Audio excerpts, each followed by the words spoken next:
کسی کا موبائل آپ نے اٹھا رکھا ہے اور اس کے موبائل پہ میسج آتا ہے، چاہے وہ کمپنی کا میسج ہی کیوں نہ ہو، اگر آپ کھول کے پڑھ لیتے ہیں تو یہ خیانت ہے.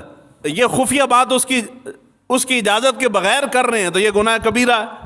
کیوں کھولا ہے؟ ہو سکتا ہے اس کا پرسنل میں کوئی بھی معاملہ ہو سکتا ہے، لیکن ہمارے ہاں تو ایک میڈیا نے، پھر میڈیا سے ہٹ کے سوشل میڈیا نے اتنے جو ہے نا وہ ٹارزن پیدا کر دیے نا، اسپائڈر مین پیدا کر دیے. ہر بندہ کوشش کر رہا ہے دوسرے کے گھر گھس جاؤں، بیڈ روم میں گھس جاؤں، وہاں سے باتیں نکال کے پوسٹ کر دوں میں کہ جی دیکھو میں فلاں چیز ڈھونڈ کے لایا ہوں. تو یہ ساری چیزیں، یہ صحافت نہیں، یہ گناہ کبیرہ ہے. یہ گھٹیا حرکتیں ہیں. کسی کے ذاتی معاملات کو اٹھا کے میڈیا پہ لانا اور اس کو شیئر کرنا اور اس کو ایک دوسرے کے ساتھ ڈسکس کرنا، یہ گناہ کا کام ہے.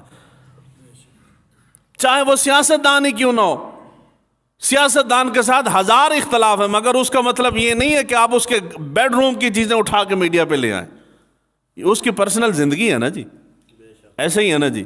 اور ہمارے ہاں پاکستان میں یہ اتنی چیز، ہر مخالف دوسرے مخالف کا فرض سمجھتا ہے کہ اس کی کوئی ویڈیو لیک ہو تو میں شیئر کروں، اور اس کے اوپر نیلے پہ دیلا یہ ٹی وی چینل والے وہ بیٹھ جاتے ہیں اس کے اوپر ٹاک شو کرنے. اس کو مرنے ہی نہیں دیتے ویڈیو کو، وہ ہر روز ٹاک شو ہے، ہر روز ٹاک شو ہے اس کی، یعنی اتنا ذلیل کر دیتے ہیں بندہ منہ دکھانے لائق نہیں رہتا. یا تو وہ ڈھیٹ ہو جاتا ہے یا وہ بندہ خودکشی، عزت والا ہوگا تو خودکشی کر جائے گا. تو جس چیز کا معاملہ پبلک کے ساتھ نہیں ہے وہ میڈیا پہ لانا ہی نہیں چاہیے.